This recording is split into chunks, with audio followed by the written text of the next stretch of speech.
لنا يا وهاب علما وحكمة وللرزق يا رزاق كلنا مسهلا وبالخير يا فتاح فافتح لنا وبالهدى وبالعلم كلنا يا عليم فضلا اللهم علمنا ما جهلنا وذكرنا ما نسينا اللهم اجعل أعمالنا خالصة لوجهك الكريم وصلى الله على سيدنا محمد وعلى آله وصحبه وسلم الحمد لله رب العالمين أما بعد السلام عليكم ورحمة الله وبركاته hadirin hadirat Allah. Alhamdulillah, segala puji bagi Allah Subhanahu wa taala yang memilih kita semua pada malam ini untuk duduk di dalam majlis ilmu. Segala puji bagi Allah yang memberikan kita taufik dapat kita menggunakan nikmat waktu, nikmat kesihatan, pendengaran, penglihatan, akal fikiran kita kepada perkara yang diredai oleh Allah. Mudah-mudahan kita semua tergolong di dalam golongan hamba-Nya yang bersyukur. Mudah-mudahan nikmat ini dipanjangkan lagi oleh Allah hinggalah kita dijemput oleh Allah Subhanahu wa taala. Alhamdulillah, Allah Subhanahu wa taala mengumpulkan kita di suatu tempat yang mana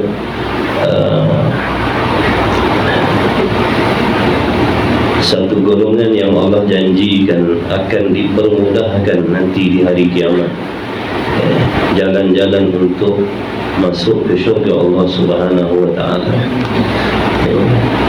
Bersyukur kita kehadirat Allah yang mendudukkan kita di dalam suatu tempat, satu perhimpunan orang-orang yang Allah janjikan akan diselamatkan daripada azab neraka Allah Subhanahu wa taala.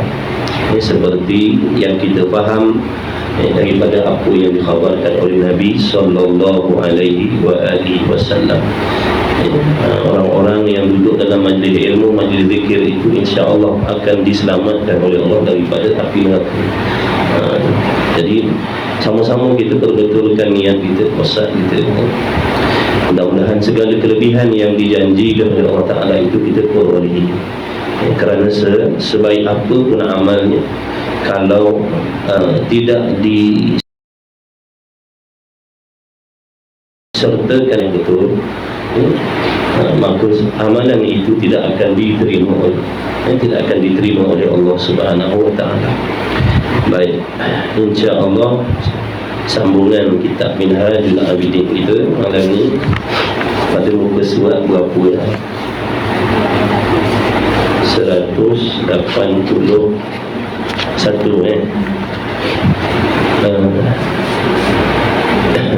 tak maaf ni suara tak berapa okey,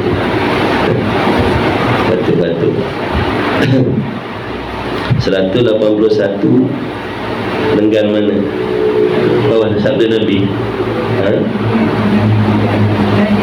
Dan demikian itu situ. Kita ambil sabda Nabi tu. 181. Bismillahirrahmanirrahim. Qala al-muallif rahimahullahu ta'ala wa nafa'ana wa iyyakum bi'ulumihi wa bi'ulumi masyayikhina fid daraini amin ya rabbal alamin. Sabda Nabi sallallahu alaihi wa alihi wasallam, man talaba ad-dunya halalan واستعفافا عن المسألة وتعطفا على جاره وسعيا على عياله جاء يوم القيامة ووجهه كالقمر ليلة البدر.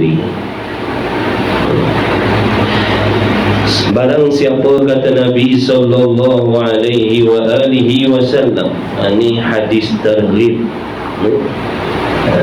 nak menggemarkan kita.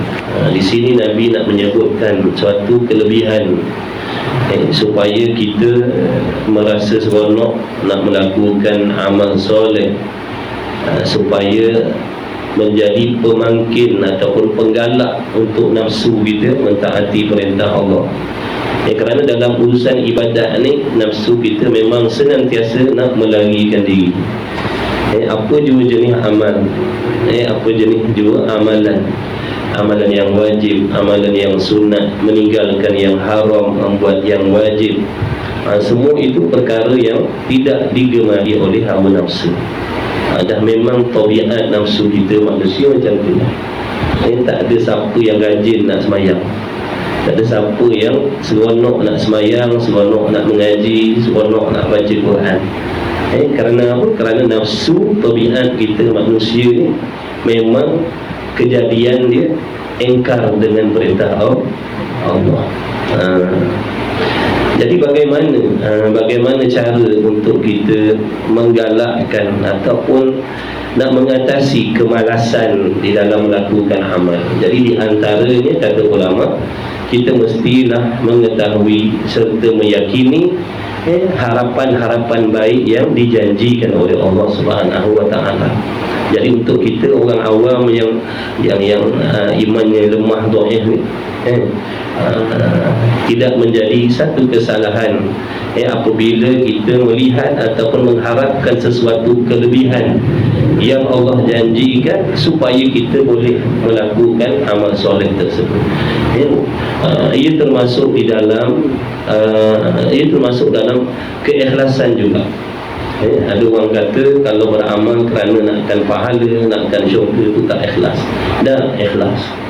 Cuma martabat ikhlasnya tidaklah sehebat orang yang melakukan amal semata-mata nak mencari redha Allah. Itu martabat lain. Dia ikhlas ni dia ada martabat orang dewasa, martabat budak-budak, martabat kanak-kanak. Di dalam bab ibadat ni macam tu lah. Dalam kita nak berkhidmat dengan Allah ni, boleh kita buat bandingan seperti kita waktu kecil dulu nak berkhidmat dengan ibu bapa kita. Untuk kita rajin menolong ataupun mengikut menurut perintah ibu bapa kita, kita harapkan upah. Harapkan upah. Kalau tak ada upah, kita malas nak buat. Bila mak bapak nak bagi upah, baru kita rajin nak pergi kedai dan sebagainya. Jadi boleh tak kita nak salahkan budak-budak yang macam tu? Boleh tak? Boleh ke tak boleh? Tak boleh. Dah memang martabat dia macam tu. Nak berkhidmat kepada ibu bapa, pandang upah. Tak ada upah, tak nak buat. Jadi kita ni orang awam ni ibaratnya begitulah. Kita ni masih kebudak-budakan lagi dalam ibadat. Jangan pernah merasakan kita dah dewasa dalam ibadat. Jangan. Itu di antara sifat mazmumah, ujub, rasa. Padahal sifat-sifat orang yang dewasa dalam ibadat tu tak ada lagi dalam hati kita. Jadi kita ni kebudak-budakan lagi dalam ibadat. Jadi tak salah memandang kelebihan-kelebihan tu agar dapat kita melaksanakan apa yang disuruh dan meninggalkan apa yang dilarang oleh Allah Subhanahu wa taala. Ada pun apabila seseorang itu dah dewasa, macam kita ni dah dewasa, adakah kita mengharapkan upah daripada ibu bapa itu untuk menolong mereka? Tak ada dah kan? Tak ada dah, tak pandang dah. Kalau dia nak bagi pun kita tak nak pun. Sebab apa? Kita dah dewasa, dah tahu, dah faham. Tak sepatutnya nak mengambil upah lagi untuk nak berkhidmat kepada ibu bapa kita kerana tak terbayar dah jasa baik dia dalam mengandungkan kita, dalam memberi rezeki dan sebagainya. Jadi tak perlulah nak mengharapkan balasan upah.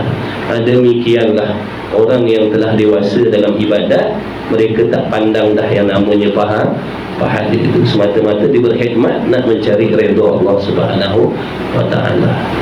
Ini di antara kelebihan.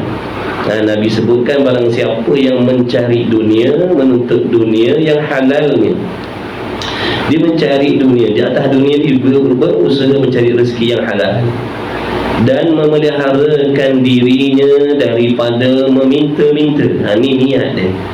Pekerjaan yang kita buat tu, meniaga, kerja kerajaan, kerja swasta, kerja sendiri, bertani, berkebun, berladang, menternak dan sebagainya. Seandainya niat kita tidak berada di tempat yang betul, kata Al-Imam Ghazali rahimahullah, dia tak jadi ibadat. dia tak jadi ibadat, tak mendapat pahala daripada apa yang kita buat. Contohnya kita berniaga, kita menternak, kita berladang, kita bekerja, tak kisahlah kerja kerajaan, kerja swasta, kita mencari rezeki dengan niat apa? Niat kita untuk menunaikan segala keinginan hawa nafsu itu. Mudah nak belanja, supaya mewah, supaya begini dan begitulah, mengikutkan keinginan nafsu. Nafsu ni dia suka apa?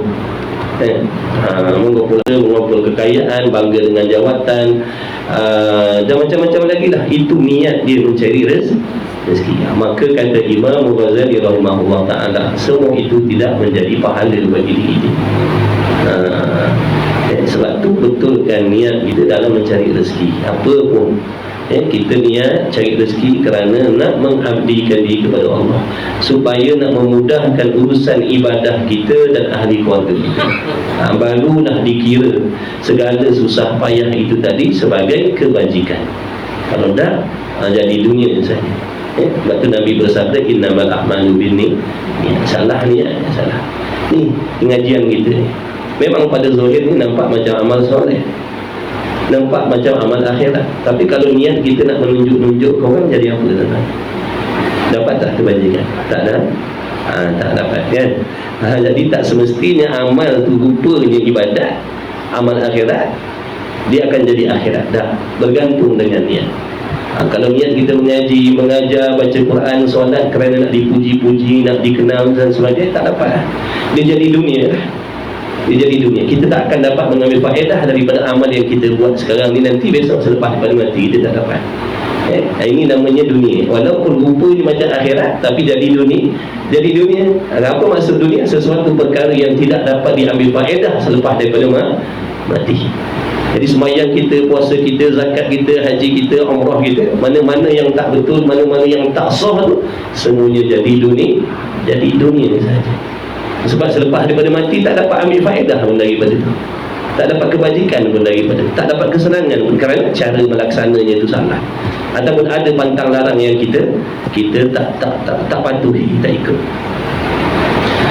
Jadi barang siapa yang mencari dunia halalnya dan memeliharakan dirinya daripada meminta-minta dan kasih sayang atas jirannya, jadi dia mencari rezeki tadi dengan niat nak menolong orang lain, jiran tetangga ataupun fakir miskin. Selain daripada itu, nak memelihara anak isterinya supaya jangan meminta-minta, jangan jadi orang peminta sedekah atas jirannya, dan berusaha atas iyalnya, yakni yang wajib menafkahkan mak bapak dia, contohnya isteri dan anak-anak dia. Ibadat dah, nak memberi nafkah, nak menjalankan tanggungjawab, itu ibadat. Datanglah ia pada hari kiamat nanti, dan mukanya, padahal mukanya bercahaya seperti bulan purnama. Mukanya bercahaya-cahaya nanti di hari kiamat, dengan sebab dia mencari rezeki yang halal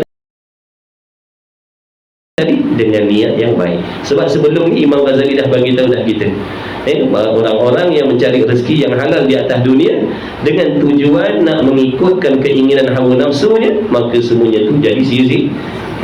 Na'udzubillah. Itu pentingnya ilmu, penting ilmu. Kalau kita tak belajar, kita tak tahu rupanya niat dia pun penting. Rugilah, bekerja dah, halal dah, tapi oleh kerana kita tak ada ilmu pengetahuan tentang niat tadi, jadi sia-sia. Aku nak bekerja sungguh-sungguh nanti supaya aku kaya, nanti aku nak boleh beli, aku mana tempat aku nak pergi boleh pergi, boleh berseronok sini, boleh berseronok sana, nak bini aku mewah. Habislah. Padahal sebenarnya dia layak untuk mendapat pahala yang banyak kalau niatnya betul. Tapi tak tahu, sebab tak nak belajar, sebab tak nak mendengar, sebab tak nak mengaji.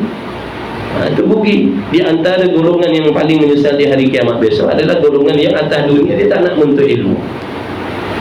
Ulama kata dah, ulama pesan dah, wa kullu man bi ghairi ilmi ya'malu a'maluhu mardudatun la tuqbalu. Siapa-siapa yang beramal tanpa ilmu, apa saja amal yang dibuat tanpa ada ilmu, mardudatun, tertolak semuanya, la tuqbalu, tak diterima oleh Allah. Jadi rugi tak?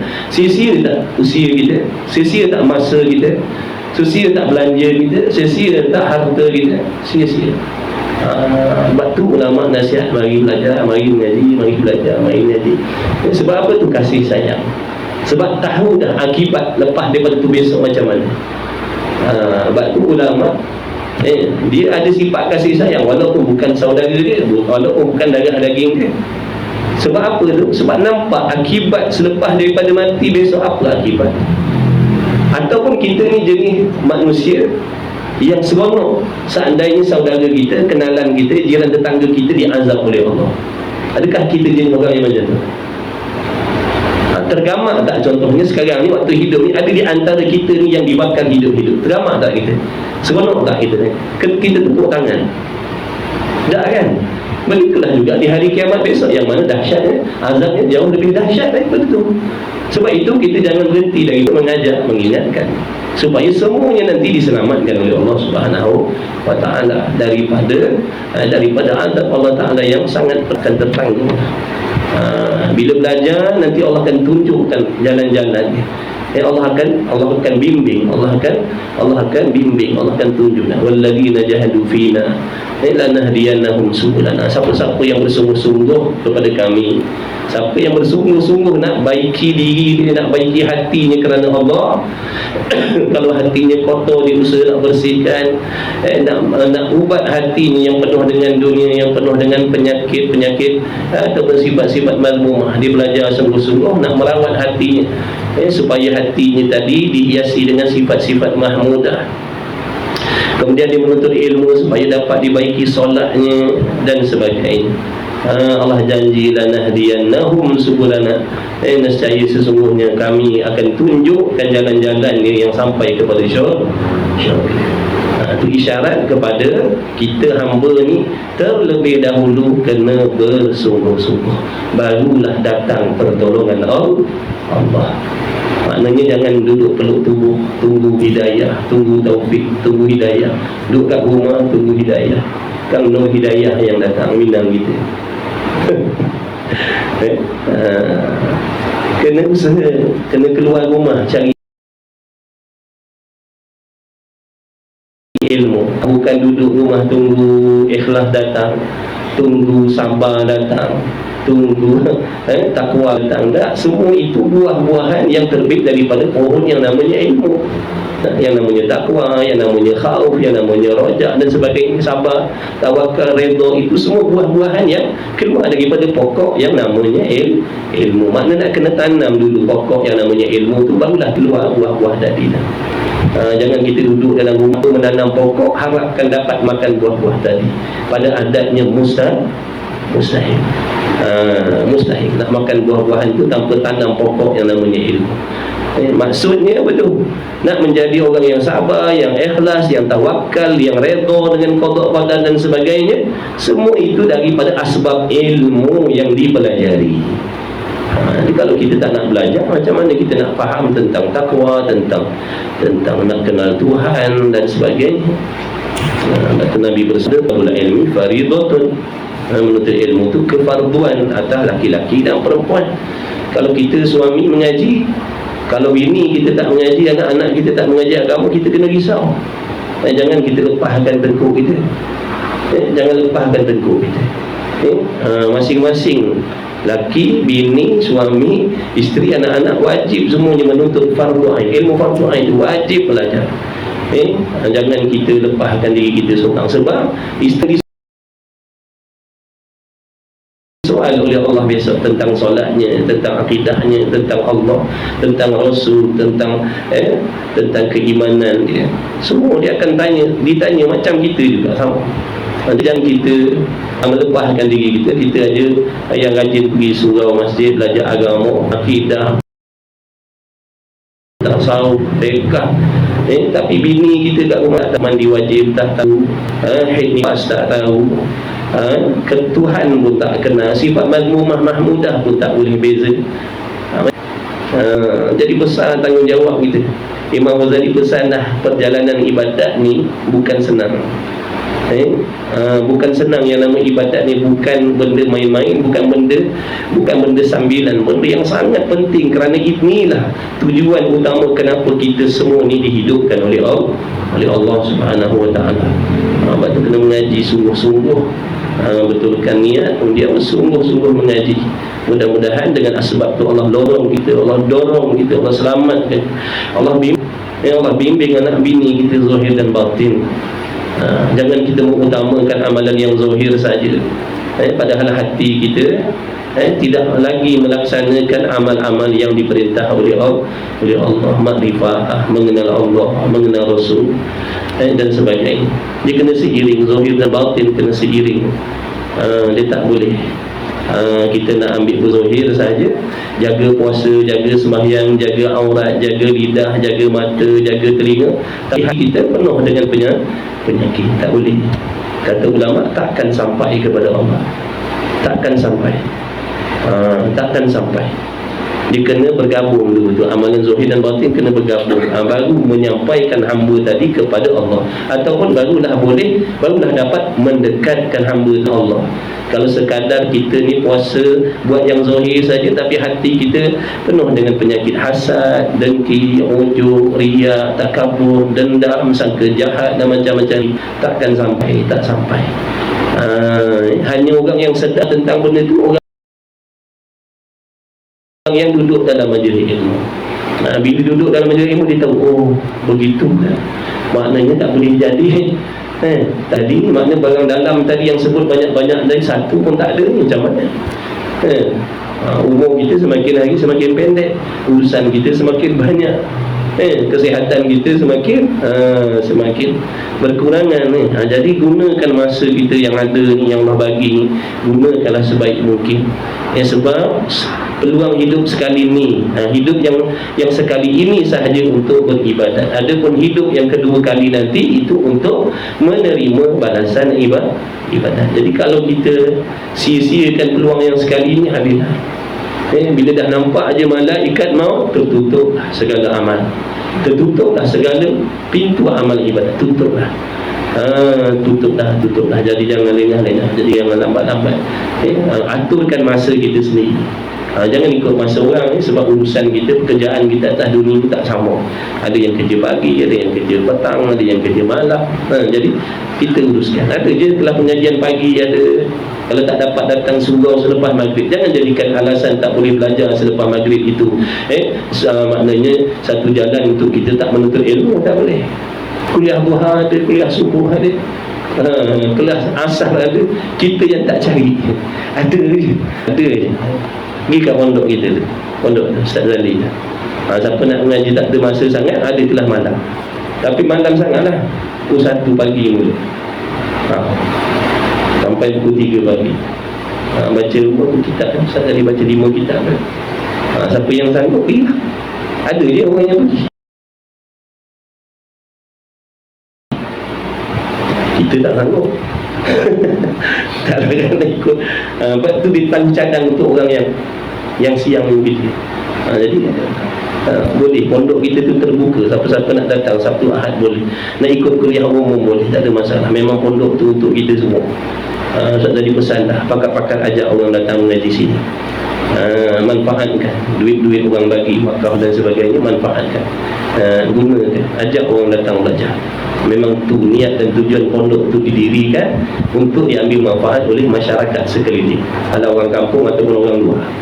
Nak duduk situ pun boleh, tanah wakaf siap, nak buat rumah pun boleh, tanah lot siap semua dah. Tanah wakaf pun ada, semua siap. Tanah wakaf untuk nak buat rumah kelamin 1 bilik, ada dah. Boleh datang temu juga. Bukan pondok saya, pondok Ustaz Zali, saya dah tumpang situ. Boleh ngaji, datang lah. Tak kena bayar pun, datang ngaji. Kuliah duha ada, kuliah zuhur ada, kuliah asar ada.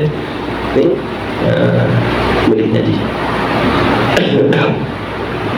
Dan demikian itu bagi barang yang dikosatkannya dengan dia akan kosat yang dipuji bagi Allah Ta'ala. Maka inilah dia cara-cara nak menuntut dunia tadi tu. Nak mencari yang halal pun ada, dia punya peraturan dia lagi tentu. Nak mencari yang halal pun ada lagi peraturan dia. Ingatkan dah selepas daripada dibicarakan yang haram dulu, yang syubhat dulu beres dah. Yang halal ni ikut kita lah, nak cari macam mana pun ke suka hati kita. Rupa ada juga undang-undang dia. Itulah katanya dunia ni penjara bagi mukmin. Tak bebas kita kat sini.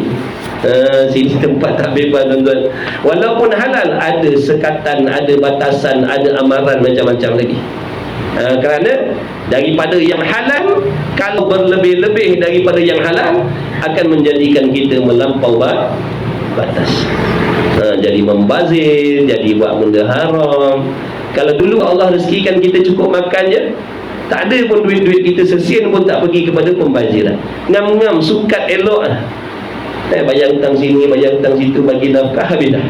Cari lagi. Bulan depan macam tu. Tak ada pembaziran pun. Tak ada pun terbelanja kepada yang haram. Tapi bila dah berlebih-lebih, tengok, yang tak berjudi dah. Dulu waktu miskin, sederhana, tak ada berjudi. Tapi bila dah mewah, dah berjudi, dah membazir, dah sombong, dah tak kenal anak bidik, dah tak kenal mak bapak, dah buang adik-beradik. Nampak tak tu? Tu sebab apa tu? Adakah dengan sebab harta haram? Tak. Sebab harta halal tu, tuan-tuan. Yang jadi sombong, yang jadi buang adik-beradik, yang jadi lupakan mak bapak tu bukan dengan sebab rezeki haram, rezeki halal. Tapi bila dah berlebih-lebih, nampak tak? Melampau batas. Sebab tu dalam Islam dia memberi amaran, jaga-jaga. Jaga-jaga, jangan berlebih-lebih dengan harta benda ni, jangan. Maksud jangan di situ bukan makna haram, peringatan. Bukan maksud orang yang memiliki kekayaan tu hukumnya dosa, dah. Tu amaran, jangan bawa laju-laju. Sebab apa? Kerana ada bahaya kat situ. Jangan bermewah-mewah dengan keduniaan. Adakah bermewah dengan harta kekayaan tu hukumnya berdosa haram? Dah. Amaran, kerana kebiasaannya apabila berlebih-lebih dengan benda haram, benda halal, dia akan jadi apa? Melampau batas. Jadi di situ peringatan.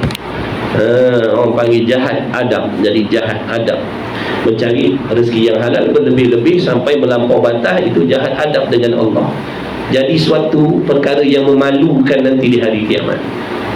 Walaupun halal, apatah lagi kalau hartanya kaya dengan sebab haram, itu lebih-lebih lagi. Auzubillah min zalik, kaya dengan harta haram, kaya dengan usaha yang haram, ini lebih dahsyatlah azabnya besok. Kalau yang kaya bermewah-mewah dengan benda halal ni pun jadi susah pun juga nanti di hari kiamat, apatah lagi kalau kaya daripada benda haram. Sebab tu kalau nak doakan aku orang kaya yang bersyukur. Jangan semata-mata jadikan aku orang kaya tanpa dikaitkan dengan kebaikan tu, jangan.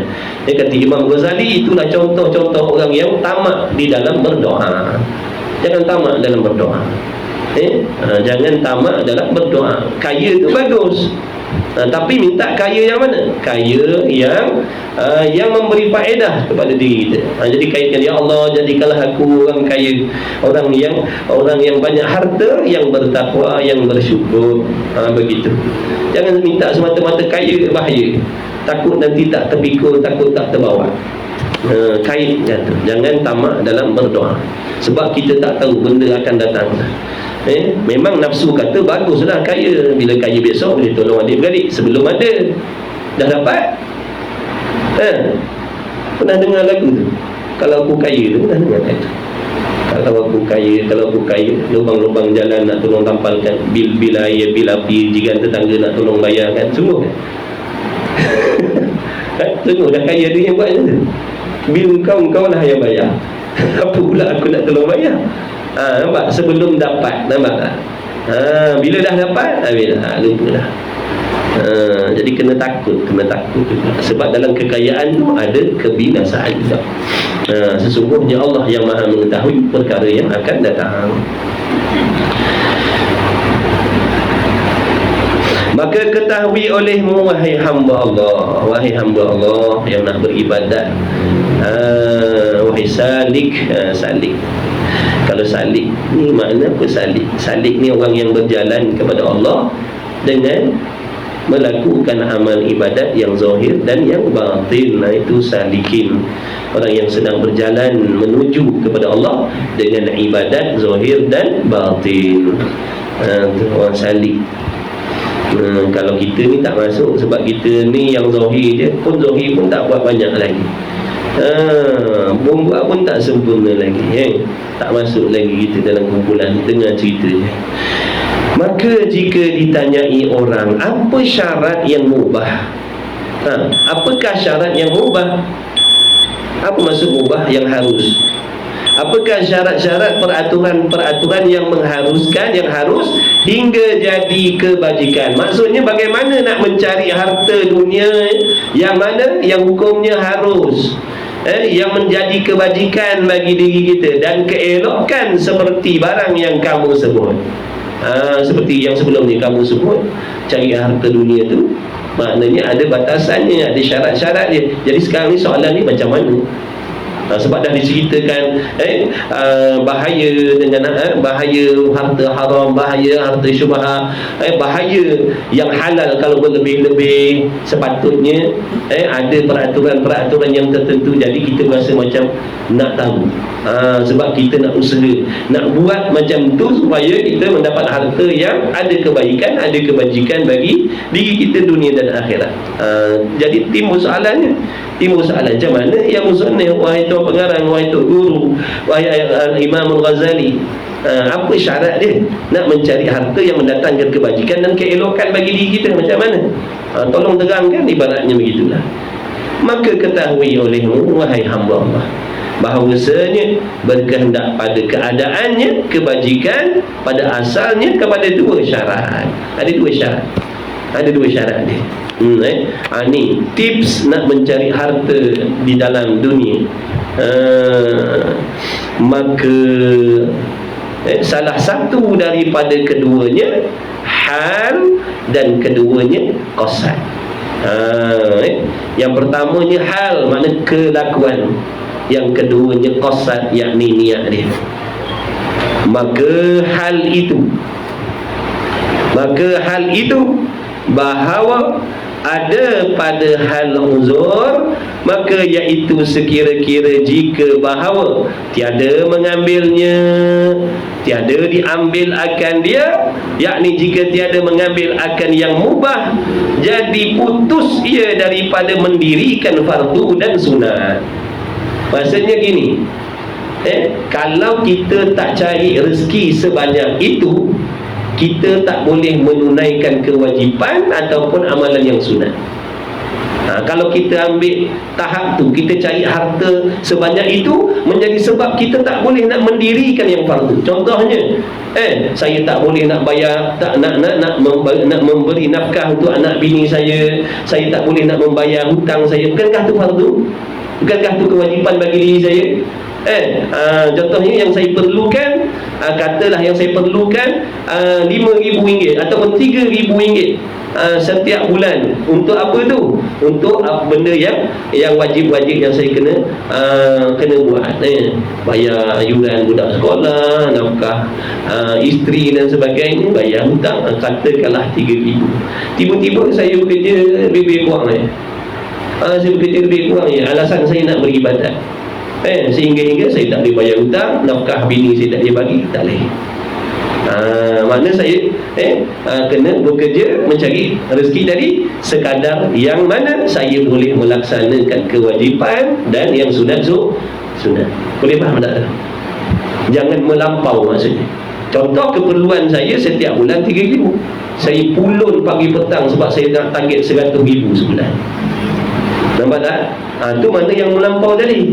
Itu yang melampau tadi, mencari benda lebih daripada qadar hajat. Situ yang tak ada kebajikan, itu yang boleh mendorong kepada kebinasaan tu. Banyaknya begitulah. Padahal maknanya makan minum kita dah cukup, pakai dah cukup, tapi nafsu nak berlebih-lebih, nafsu nak bermewah-mewah, nafsu nak bermegah-megah, dia dah lebih situ dah. Adakah syarat membeli baju yang mahal-mahal untuk menutup aurat? Dah. Tapi nafsu kata apa? Janganlah baju biasa-biasa, biarlah ada brand sikit, baru orang pandang. Contohnya, nampak tak? Padahal nak tutup aurat tak perlu pun pakaian yang ribu-ribu, ratus-ratus tu. Sebab apa tadi tu? Nafsu. Nafsu ni dia macam tu, nafsu. Yang qadar nak menutup aurat tadi, baju bandel pun boleh, baju pasar malam pun boleh, baju dekat pasar raya biasa murah-murah pun boleh dah tutup aurat kita dah. Tapi nafsu tak nak benda tu. Nafsu nak yang lebih, nafsu yang nak gah, nafsu yang nak orang puji. Tu nafsu. Jadi kita aku nak kerja lebih lebih waktu dah, tak cukup 8 jam ni. Aku nak kena cari part time lagi. Kenapa sampai macam tu? Alah, aku nak pakai baju yang mewah-mewah, mahal-mahal, kenderaan yang hebat-hebat, barulah ni. Maknanya nafsu lah tu. Kerana nak menunaikan kewajipan tak perlu mewah. Menunaikan nafkah, bukan maksud nafkah tu mewah dah. Ada orang salah faham. Nafkah makna mewah, bukan. Bukan nafkah makna mewah.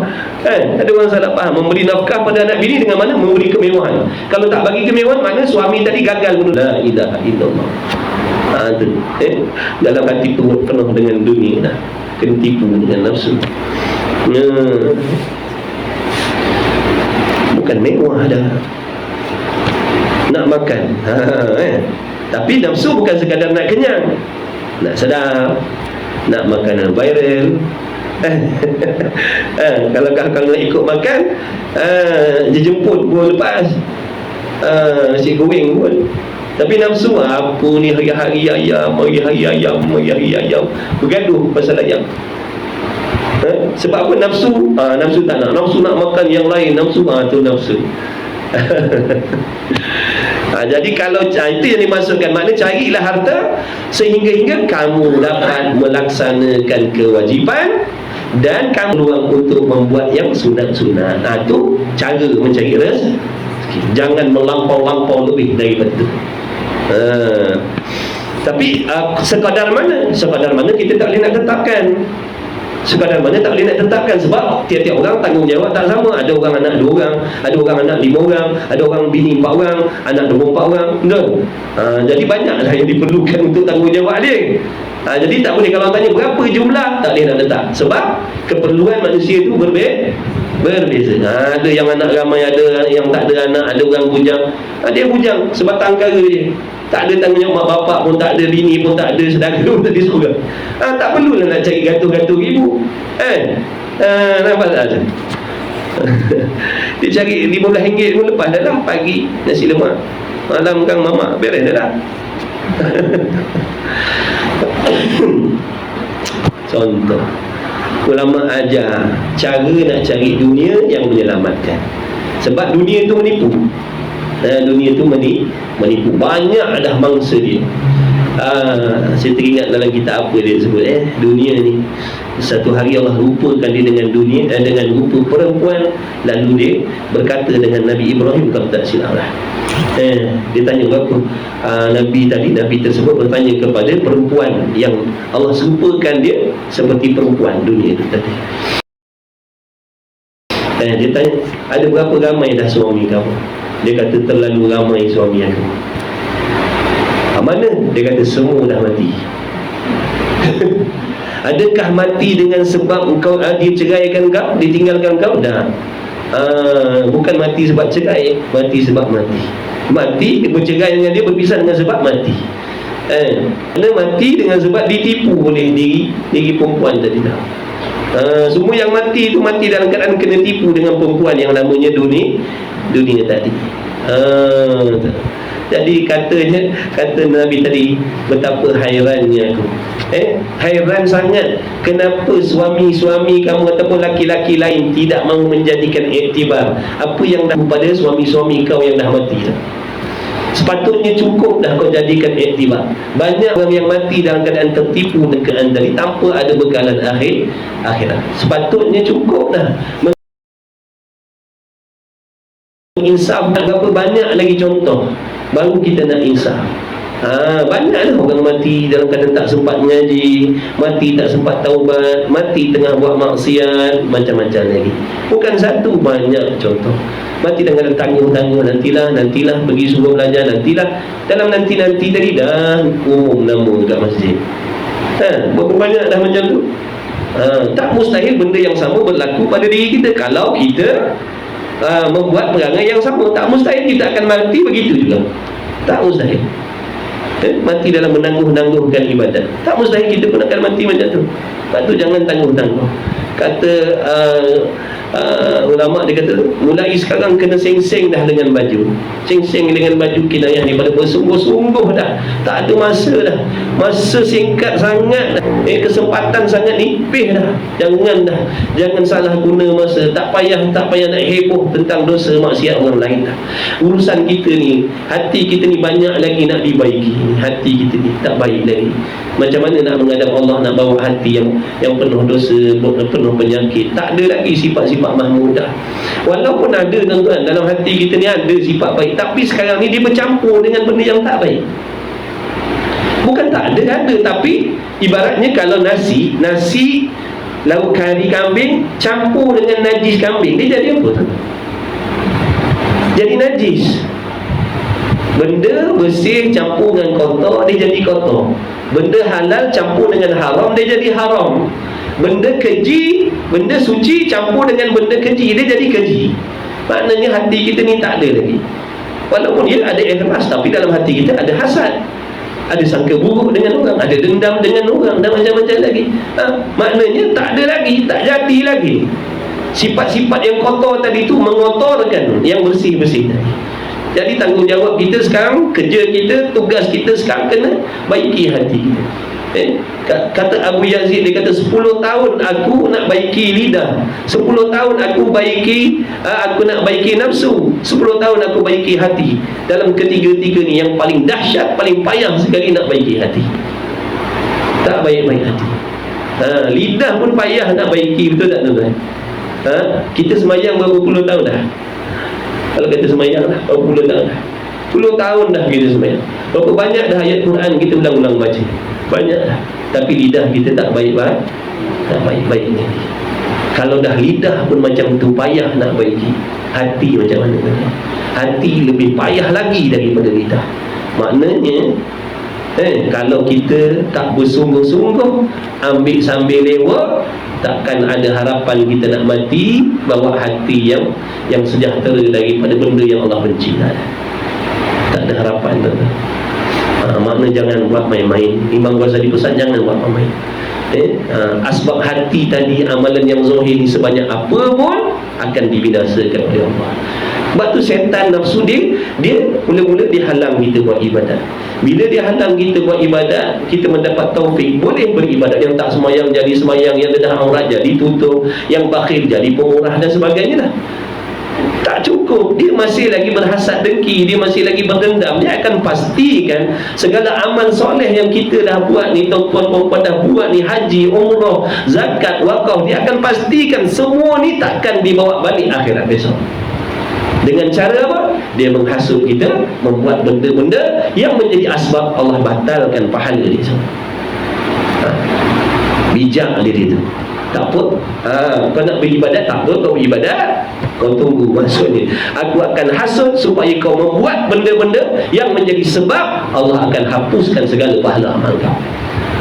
Lalu dia pun menghasutlah. Contohnya, diajaknya lidah kita supaya mengumpat, kerana dengan mengumpat itu merosakkan pahala amal. Habis tahajud kita, habis haji kita, habis umrah kita, habis sedekah kita, habis wakaf kita. Tapi kita tak tahu. Kita perasan banyak dah amal aku buat ni, kalau mati ni, kalau timbang di mizan besok ni, gancing bang amal rasanya sengit sebelah kebajikan ni. Perasan gitu ni. Rupa-rupanya balik dengan tangan kau kosong. Sebab apa? Kita tak tahu tadi penyakit-penyakit hati itu ataupun penyakit lidah tadi lah menjadi asbab amal kebajikan yang kita dah buat banyak-banyak tadi tidak diterima oleh Allah. Sebab Nabi pesan jangan berdengki, jangan mengumpat. Inilah pantang larang yang wajib kita, orang yang beribadat kena tinggalkan. Mau tak mau kena tinggalkan. Mau tak mau, siapa pun kena tinggalkan yang nama ujub, yang nama takabur, yang nama mengumpat, yang nama berdengki. Kena tinggalkan juga. Sebab benda ni kalau ada dalam diri kita, buatlah ibadat macam malaikat pun Allah takkan terima. Sia-sia dah. Jadi besok kita menyesal, ya Allah, mana pahala kebajikan. Dulu atas dunia aku ada tahajud, aku ada sedekah, haji aku ada pergi, mana kebajikan. Rupa-rupanya dah dipadamkan oleh Allah. Menyesal tak kita? Menyesal. Nak balik-balik atas dunia, nak cover balik, tak dapat dah. Itu penting ilmu, tuan. Penting ilmu ni. Ulama bukan apa, bukan dengki kita duduk berehat-rehat kat rumah tak nak mengaji, tak, bukan. Kesian. Sebab nampak ya Allah betapa dahsyatnya lah kecelakaan yang menanti. Kalau hidup atas dunia tak nak ambil tahu tentang ibadat ni, besok menyesal lah. Sebab dalam neraka tu bukan orang kafir semua, tuan. Dalam neraka tu ada ramai orang Islam. Dalam neraka tu sendiri bukan semuanya orang kafir, murtad, kafir munafik, kafir asli, tak. Ramai orang yang beriman dalam neraka tu juga. Sebab apa? Salah cara melakukan ibadah. Jadi kita tak nak diri kita, anak bini kita, saudara mara kita, kawan-kawan kita makna tergolong dalam golongan tu. Kita tak nak. Kita kena ada perasaan sifat belas kasih sayang, kesian. Kesian. Kita pun belum tentu selamat. Kita bukan orang baik, tapi tanggungjawab Allah pikulkan ta'awanu 'alal birri wat taqwa tu atas setiap orang, laki-laki perempuan, tak kira dia belajar agama tak belajar agama, soleh tak soleh. Allah perintahkan kena pakat ta'awan, tolong menolong, saling ingat mengingati, nasihat menasihati, saling mengajak kepada kebaikan. Bukan menjadi syarat nak jadi orang soleh dulu baru boleh ajak kebaikan, tak. Itu salah. Itu salah. Dalam kitab tauhid kan dah beritahu. Amal ma'ruf nahi munkar tu tanggungjawab semua. Walaupun dia kaki agak, walaupun dia kaki judi, walaupun dia penzina, dia diperintahkan oleh Allah juga menyeru kepada kebaikan, melarang kepada kemaksiatan. Walaupun dia penzina, walaupun dia peminum, itu tanggungjawab yang Allah pikulkan. Tapi kita ni ditipu. Bila kita tak belajar, kita ditipu. Nafsu kata apa? Nak mengajak kebaikan ni bukan orang menjauh. Kau orang tak baik, kau ahli maksiat, jadi tutup mulut kau. Jangan cuba-cuba nak mengajak kebaikan, nak tunjuk-tunjuk baik. Lalu kita pun terpercaya. Padahal Allah kata apa? Tak kira siapa, asalkan dia Islam, dia wajib fardu ain atas diri dia saling mengajak kepada kebaikan. Itu yang kita pakat-pakat tutup mulut tu. Sebab faham macam tadi. Ini bukan tanggungjawab aku, ini imam ni bila. Aku bukan ada apa tu jawatan pun nak tegur dia. Nampak tak? Yang kata imam, yang kata mufti, yang kata qadi, itu tanggungjawab yang secara khusus diberi oleh raja. Ni yang diberi oleh Allah ni atas semua. Tak kira imam, tak imam, tak kira khatib, tak khatib, tak kira mufti, tak mufti, semua dipertanggungjawabkan oleh Allah. Saling ingat mengingati, barulah mudah pekerjaan agama kita. Contohnya dalam surau ni kita duduk satu kampung. Kalau nak harapkan imam kita sahaja yang mengajak kepada kebaikan, mencegah kemungkaran, payahlah, beratlah, susahlah, lambatlah. Tapi kalau pakat-pakat pikul, nama dah. Kalau mata-mata kita ni semua tolong tengok, tolong jaga, mulut kita pakai, jadi mudah tak urusan agama? Mudah. Itu dia mudah. Jadi kena pakat-pakat. Jangan kata aku ni orang jahat, aku tak layak nak mengingatkan. Dah, itu tipu daya. Itu perangkap syaitan. Baik. Maka hal itu wajib. Maka ada pada hal itu uzur, maka iaitu sekira-kira jika bahawa tiada mengambilnya, diambil akan dia, yakni jika tiada mengambil akan yang mubah tadi, jadi putus ia daripada mendirikan fardu dan sunat. Kalau dia tak ambil yang harus tadi, menjadikan dia tak boleh nak melaksanakan kewajipan, tak boleh dia nak melaksanakan yang sunat-sunat. Maka adalah tatkala itu mencapai akan yang mubah itu afdal daripada meninggalkan. Pada waktu itu afdal lah dia mengambil benda-benda yang mubah. Apa maksud mubah? Yang harus, yang halal tadi. Bukan yang haram, bukan yang syubhah dah. Harus dia nak mengambil benda-benda yang halal, yang harus tadi boleh dia nak ambil. Dengan sebab apa? Nak melaksanakan kewajipan dan nak membuat yang sunat-sunat. Itu cara dia. Maka bahawasanya meninggalkan mubah dunia, kelebihan sekali pun, apabila adalah halnya yang demikian itu diuzurkan. Maka kerana yang harus daripada dunia itu satu kelebihan, sekalipun apabila adalah halnya yang demikian itu diuzurkan dia. Kemudian ada pun qasa'nya. Qasa' makna tujuan mengambil yang harus tadi. Apa tujuan kita mengambil yang benda-benda harus tadi? Benda-benda harus lah, benda halal, benda harus. Benda yang harus tadi. Apa niatnya? Ada pun qasa'nya, maka bahawasanya ia mengqasatkan dengan dia bekal, sebagai bekal dan minta tolong atas ibadat bagi Allah Ta'ala. Itu niatnya. Aku berniaga, aku menoreh, aku berlembu kambing, aku buat begini dan begitu. Niat aku apa? Nak menjadikan sebagai bekalan akhirat, dan supaya boleh memudahkan urusan ibadat aku dan anak bini aku. Bila ada belanja, boleh bayar zakat contohnya, boleh bayar hutang, boleh bagi nafkah, boleh bersedekah. Mana niatnya ibadat tu? Itu maksud dia. Supaya harta benda tadi boleh menolong aku nak mengabdikan diri kepada Allah. Aku perlukan kenderaan. Sebab apa? Dengan kenderaan aku boleh pergi kuliah, boleh pergi cari ilmu walaupun jauh daripada karya aku boleh belajar, aku boleh bantu orang yang memerlukan. Nampak tak tu? Asalnya harus dia pakai kereta tu, pakai motor tu, tapi niat dia apa tadi? Yang nak beli kereta, nak beli motor tadi, apa niat dia? Supaya boleh tolong aku mendekatkan diri kepada Allah. Yang jauh jadi dekat. Maknanya tak ada masalah lah. Kalau dulu nak pergi motornya makan masa lama, nak kena jalan kaki. Tapi bila ada kenderaan nanti perjalanan yang sejam boleh jadi 20 minit ataupun 15 minit. Jadi aku perlukan kenderaan. Tak salah. Tapi masalahnya bila dah dapat tu, brek tak makan pula. Brek tak makan, tak jadi kan. Break tak makan pula, taknya berhenti pula dah, terlayar tak ada. Allah, harta dugaan, harta benda. Kadang-kadang kita ni banyak bohong dengan Allah. Ya Allah, rezekikanlah aku kenderaan supaya mudah aku nak ibadat. Baik, Allah bagi. Bila Allah bagi, kita lupa dah dengan janji kita. Bayar ribu-ribu, sebulan 1,000 lebih, sebulan 2,000, tapi tak boleh tolong bawa tuan pergi cari ilmu. Ini yang orang kata jadi hamba harta. Jadi hamba harta. Dia telah dimiliki oleh harta tu, bukan dia yang memiliki harta tu. Betapa hinanya. Dulu hina dalam mencari, sampai tak solat, sampai tak ada masa nak belajar agama, habis masa dibelanjakan sebab nak cari duit. Contohnya nak beli kenderaan. Lalu tu dah hina dah tu tadi. Habis masanya, akalnya, hatinya bersibuk berbimbang macam mana nak dapat duit banyak, nak beli kenderaan. Heboh. Sampai tak terfikir tentang Allah, tak kenal Tuhan, tak kenal pasal ibadat. Habis pikirannya, hatinya, tubuh badannya bersibuk berbimbang.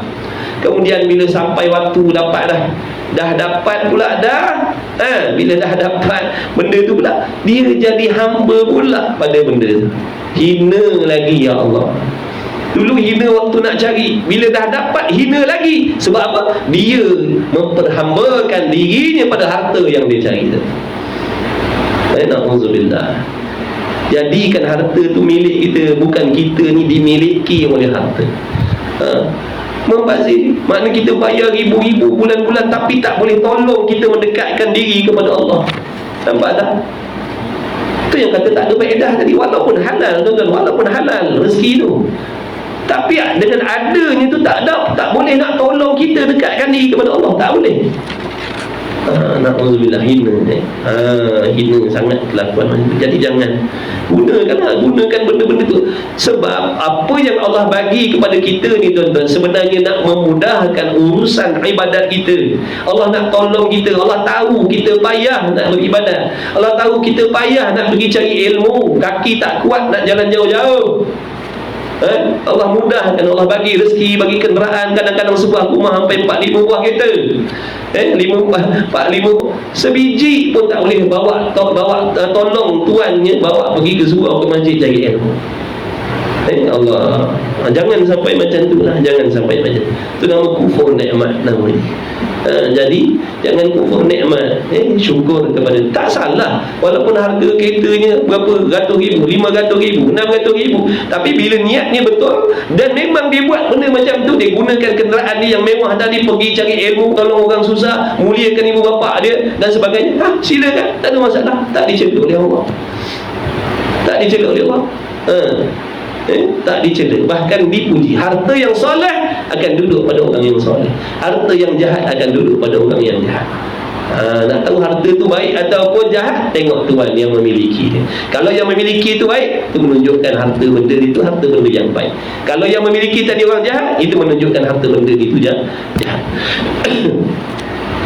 Belum terlambat tuan-tuan, belum terlambat lagi. Kembali kepada Allah. Allah Maha menerima taubat. Yang maklumlah kita manusia, leka, lupa dengan dunia, kadang terpengaruh dengan manusia, terikut-ikut dengan orang. Biasalah tu. Tapi sebab itulah Allah senantiasa membuka ruang taubat, peluang untuk bertaubat, kerana Allah sangat-sangat nak mengampunkan kita yang dah terlanjur ni. Sangat-sangat Allah Ta'ala nak mengampun. Sentiasa Allah tunggu, Allah tunggu. Dalam hadis Nabi sana kata, waktu malam Allah tunggu hamba-hambanya yang buat dosa waktu siang hari. Seandainya dah waktu malam ni diminta ampun, aku akan ampun. Begitulah maksud hadis tu. Waktu malam Allah tunggu-tunggu, mana di hamba-hamba yang buat dosa siang hari. Kalau andai kata malam ni menghadap aku, datang kepada aku, minta ampun, aku akan ampunkan dia. Waktu siangnya pula Allah tunggu, mana hamba-hamba yang buat dosa pada malam hari. Seandainya waktu siang ni diminta ampun, dia taubat, aku akan ampunkan dia. Nak cerita tuan-tuan, maksud daripada hadis tu, Allah Subhanahu Wa Ta'ala ni sentiasa nak memaafkan kita. Sebab Allah tahu, Allah yang jadikan kita, Allah yang jadikan roh kita, Allah yang jadikan nafsu, Allah yang tahu buruk baik nafsu dan setan ni. Sebab tu Allah menyiapkan taubat tadi supaya kita kembali bersih di sisi Allah dengan bertaubat. Jadi jangan salahkan, dosa dan maksiat itu memang lumrah. Kita manusia, kita bukan malaikat, kita bukan Nabi Rasul. Jadi kalau sekadar membuat dosa, itu bukan suatu kepelikan bagi kita manusia. Bukan satu kebaikan bagi kita manusia kalau melakukan dosa dan maksiat, dosa besar, dosa kecil. Bukan satu kebaikan, sebab memang kita manusia takkan boleh lepas daripada dosa dan maksiat tu. Sebab kita ni ada nafsu, ada diganggu oleh syaitan, diganggu oleh makhluk, diganggu oleh dunia, yang menyebabkan kita kadang-kadang leka, lupa, gagal dan sebagainya. Sebab tu Allah persiapkan taubat. Siapa taubat, Allah cuci dia. Jadi seperti bayi yang baru dilahirkan, tak ada dosa dah. Walaupun 70 tahun tak pernah sujud kepada Allah Subhanahu Wa Ta'ala, bila dia taubat semua-semua, Allah bersihkan dia menjadi macam bayi yang baru dilahirkan. Andai katalah dia mati waktu tu, matinya seperti bayi yang matilah. Hebatnya, maha kasih sayangnya Allah Ta'ala tadi. Itu Allah Ta'ala itu sifat apa namanya, di antaranya Karim. Karim, mulia Allah. Di anak Allah apa tuan-tuan? Sedar tak kita mendapat kemuliaan Allah? Allah memuliakan kita dengan apa? Kita tidak dibayar cash dengan dosa dan maksiat kita. Kita tak dibalas oleh Allah dengan balasan cash di atas setiap dosa yang kita buat. Padahal Allah Ta'ala Maha Kuasa nak menjatuhkan hukumannya pada diri kita pada bila-bila melakukan dosa. Lepas mengumpat aja, Allah keluarkan lidah kita. Allah kuasa buat. Lepas tengok maksiat, Allah butakan mata kita. Lepas kita dengar benda haram, Allah pekakkan telinga kita. Bila kita ada hasad dengki dengan orang-orang, Allah matikan hati. Allah Maha Kuasa, tapi Allah tak buat sebab apa tu? Allah nak suruh kita kembali bertaubat kepada Allah. Jadi jangan, kata ulama, meskipun Allah Ta'ala tu pengasih penyayang, maha lemah lembut, tapi jangan sesekali tertipu dengan kelembutan Allah Ta'ala. Jangan tertipu, kerana ada nama-nama lain yang nak menunjukkan kekerasan dan keadilan Allah. Jangan lupa. Jangan lupa. Jangan kita nampak pengampun tu saja. Jangan kita nampak sifat pengambil. Jangan kita terlupa ada nama-nama yang menunjukkan dia maha adil, dia maha gagah, dia maha kuasa, dia maha keras untuk nak membalas apa-apa pun dengan apa yang kita buat. Jadi jangan tertipu dengan lemah lembut Allah atas diri kita. Sebenarnya Allah tidak menjatuhkan azab serta merta tu. Ini kelebihan umat Nabi Muhammad sallallahu alaihi wasallam. Sebab tu kita ni disuruh menyambut Maulidin Nabi, digalakkan, disunatkan, bahkan satu benda yang sangat-sangat baik. Kerana apa? Kita umat ni tompang tuah Nabi sallallahu alaihi wasallam. Kita tak dapat kelebihan seperti umat-umat yang sebelum, tuan-tuan. Umat-umat sebelum buat dosa waktu tu juga Allah balas. Kita dah dosa kita ada dah puluh-puluh tahun kita buat dulu, Allah tak balas-balas lagi. Allah bagi lagi peluang orang buat. Mudah-mudahan besok dia taubat, mudah-mudahan lusa dia taubat, mudah-mudahan minggu depan dia taubat, bulan depan, tahun depan. Allah tunggu. Mudah-mudahan dia nak kembali kepada Allah dan Allah akan ampunkan. Tapi kita salah. Kita ingat kita jadi besar kepala pula. Allah tak kuasa nak buat apa atas dia. Aku tak solat, aku tak pedulikan ajakan dia, tak jadi apa-apa. Aku semakin sihat, aku semakin kaya, apa yang aku nak dapat tak ada pun masalah. Na'udzubillah. Itu namanya istidraj, tuan-tuan. Bukan ada kalanya Allah Ta'ala, bila Allah dah terlalu benci, bila Allah dah jemu dengan hamba-hamba dia, Allah akan tunaikan segala keinginan dan kehendak di atas dunia. Allah akan bagi dia semua. Nak apa? Buatlah. Sebab tak lama lagi kau akan mati. Kau akan mati dalam kesenangan kau, dan kau akan pergi, kau akan pulang kepada kejahatan untuk selama-lamanya. Tu kita takut. Bila sampai satu tahap Allah jemu dengan kita, sampai satu tahap Allah benci dengan kita, sampai satu tahap Allah meluat, menyampah dah dengan kita. Ingat Allah Ta'ala ada bagi amaran. Dalam Quran Allah Ta'ala kata siapa yang melupakan Allah atas dunia, nanti di hari kiamat Allah akan bagi pertolongan kepada dia. Pandai-pandailah hari kiamat besok.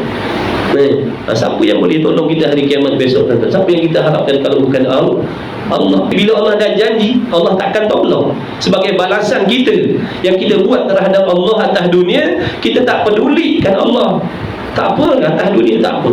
Tunggu di hari kiamat, Allah takkan tolong. Saat sakaratul maut tu Allah takkan tolong kita. Saat roh nak keluar tu Allah takkan tolong. Pandai-pandailah kita menghadap malaikat maut, Allah takkan tolong. Sebab apa? Balasan. Ini yang kau buat dulu. Kau sombong dengan Allah, kau tak peduli apa yang Allah suruh, peduli apa yang Allah larang. Kadang-kadang kau mempermain-mainkan, kau mempersenda-sendakan. Sampai dah balasan.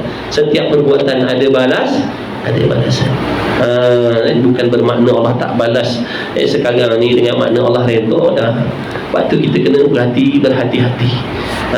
Kena berhati-hati, tuan-tuan. Besok bila nak buat maulid? Besok malam, lusa malam, hari Sabtu malam. Sabtu malam saya pun ada buat, tapi buat kat rumah mak lah, buat kecil-kecilan, buat adik-beradik, buat maulid adik-beradik. Dia orang suruh, dia kata berkasidah lama dah, dia kata tak berkasidah. Buat maulid bagus. Tapi satu lagi, jangan kita sekadar seronok meraihkan maulid tapi tidak mempedulikan apa yang Nabi pesan. Jangan semata-mata seronok maulid tapi Nabi suruh ngaji, kita tak nak ngaji. Nabi suruh solat, kita tak peduli solat. Jangan macam tu. Jangan semata-mata bergembira dengan kelahiran Nabi tapi kita tak mempedulikan apa yang disuruh oleh Nabi sallallahu alaihi wasallam. Jangan. Itu tidak akan menggembirakan hati Nabi. Sekadar kita menyambut hari kelahiran Nabi tapi seruhan Allah kita tak pedulikan, itu tak akan menggembirakan hati Nabi kita Muhammad sallallahu alaihi wasallam. Sebab apa? Amalan kita ni dibentangkan oleh Allah di hadapan Nabi sallallahu alaihi wasallam. Nabi tahu mana umatnya yang taat, mana umatnya yang maksiat. Jadi jangan menyedihkan hati Nabi sallallahu alaihi wasallam dengan melakukan kemaksiatan. Mana-mana umatnya yang melakukan kemaksiatan, itu di antara perkara yang menjadikan Rasul sallallahu alaihi wasallam sedih Rasul. Sedih Rasul bila tengok ada di kalangan umat ni yang melakukan dosa dan maksiat. Apabila umat yang melakukan ketaatan ni menggembirakan Nabi SAW, menggembirakan hati Nabi SAW. Dia jangan semata-mata menyambut maulid Nabi, tapi masih lagi ada yang tak solat, masih lagi ada yang tak jaga aurat, masih ada lagi yang tak nak mengaji fardu ain. Jangan. Buat betul-betul, buat betul-betul, hayati betul-betul tu. Sebab apa? Maulid ni di antara peranan dia nak mengembalikan balik ingatan kita terhadap Rasulullah SAW. Mudah-mudahan apabila diceritakan perjuangan Rasul SAW dan sebagainya, menjadi semangat untuk kita nak mengambil, nak menyambut, nak menyahut, nak memelihara apa yang dibawa oleh Nabi SAW. Ni macam tuan-tuan perempuan malam ni datang belajar mengaji. Ini di antara cara tuan-tuan sedang menolong agama yang dibawa oleh Nabi SAW. Jangan kata main-main dah. Tuan-tuan pergi belajar, tuan-tuan pergi mengaji ke masjid Zuhur, sebenarnya ini di antara cara nak menolong nak menolong agama yang dibawa oleh Nabi SAW. Cuma tuan-tuan bayangkan, tak ada seorang suri pun yang duduk dalam majlis ilmu. Apa yang akan jadi terhadap benda perkara yang dibawa oleh Nabi SAW? Akan lenyap, akan hilang, akan terkubur. Jadi mana-mana orang yang menuntut ilmu adalah mereka ini adalah orang-orang yang menolong Nabi SAW dalam mempertahankan, menjaga amanah, menjaga agama. Ada jasa tuan-tuan, ada jasa tuan-tuan, ada jasa tuan-tuan. Allah akan kira semua yang tuan-tuan belanjakan, penat, lelah, letih, jemu, penat, belanja dan sebagainya. Allah akan kira satu persatu, takkan dilupakan oleh Allah. Sebab tu Allah kata, Nabi kata, siapa yang melangkah ke tempat majlis ilmu, menuntut ilmu, Allah akan tolong tunjukkan, Allah akan bimbing dia jalan-jalan untuk memudahkan dia masuk ke syurga Allah. Dan satu ketika Nabi tanya sahabat, adakah kamu nak tengok orang-orang yang Allah Ta'ala akan selamatkan daripada api neraka besok? Sahabat kata nak. Siapa dia? Tengoklah wajah orang-orang yang tutup guru, alim ulama yang mengajar ilmu, dan tengoklah orang-orang yang menuntut ilmu. Tengoklah wajah-wajah orang yang menuntut ilmu tu. Itulah dia di antara wajah-wajah yang Allah akan selamatkan daripada dijilat oleh api neraka besok. Jadi kita tak rasa bertuah gitu kan, kalau kita dipilih oleh Allah. Kita tak rasa bertuah bila kita dilimpunkan oleh Allah dalam majlis yang sebegini. Ini dengan kehendak Allah tuan-tuan, bukan sebab sihat kita. Ramai yang sihat boleh berlari, boleh melompat, tapi tak dipilih oleh Allah. Kita yang sakit, yang tak sihat ni, sakit lutut, sakit tumit, sakit pinggang, macam-macam lagi, tapi Allah pilih. Tu kata syukur, alhamdulillah ya Allah. Mudah-mudahan nikmat ni Allah kekalkan. Mudah-mudahan kita selalu dipilih oleh Allah, selalu dipilih oleh Allah menjadi tetamu Allah, menjadi tetamu Rasulullah. Okay, nak berhenti dah. Nak berhenti dah tu ni. Lama ni, sesekali lama dah. Maghrib awal, sudah awal. Mula kuliah awal biasa sejam dah, sejam lebih sikit lah. Tak apa tuan-tuan, Allah bayar. Allah bayar dengan syurga. Ni sekarang ni tuan-tuan sedang, malaikat sedang duk mintakan ampun untuk kita ni tuan-tuan. Tempat ni penuh dengan malaikat ni tuan-tuan. Tuan-tuan sedang membuat benda yang menggembirakan hati Nabi SAW. Nabi kenal seorang-seorang. Nabi kenal seorang-seorang. Allahumma salli ala Sayyidina Muhammad. Dan minta tolong bagi ibadat. Jadi tak salah, tak salah nak beli kereta ke, nak buat rumah ke, betulkan niat kita. Betulkan niat. Kenapa ni buat rumah macam ni? Nak memuliakan mak bapak datang, nak memuliakan tetamu yang datang, mudah-mudahan mereka selesa. Tak apa dah. Tapi kalau buat rumah macam ni sebaru, barulah orang pandang. Tu tak mau. Itu tak mahu. Niat betul-betul nak balas jasa budi baik isteri yang khidmat, bagilah rumah selesa dengan pengorbanan macam tu. Jangan sebab niat apa, supaya orang pandang, supaya orang hormat, supaya orang puji.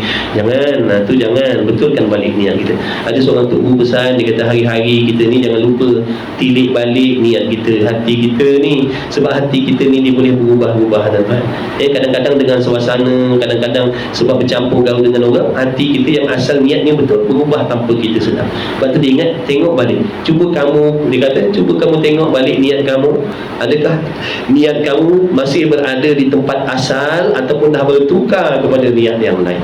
Betulkan balik kata dia. Kena selalu perhatikan. Kadang-kadang niat kita tu mula-mulanya billahi ta'ala, lepas tu dah lari ke lain. Wal'iyadzubillah. Mudah-mudahan Allah jaga, Allah pelihara hati kita.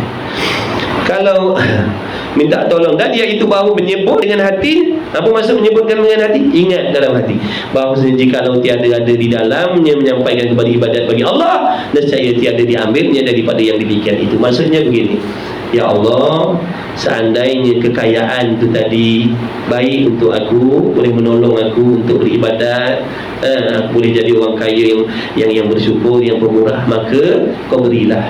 Tapi kalau seandainya tak ada kebaikan bagi diri aku dengan kekayaan itu, maka kau jauhkanlah daripada aku, ya Allah. Macam tu cara doa dia. Macam tu cara doa dia. Ya Allah, seandainya benda tu ada kebaikan untuk aku di sisi kau, ya Allah, dunia dan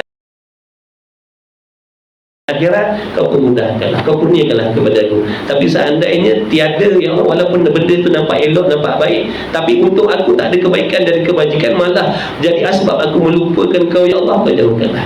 Macam tu cara dia doa.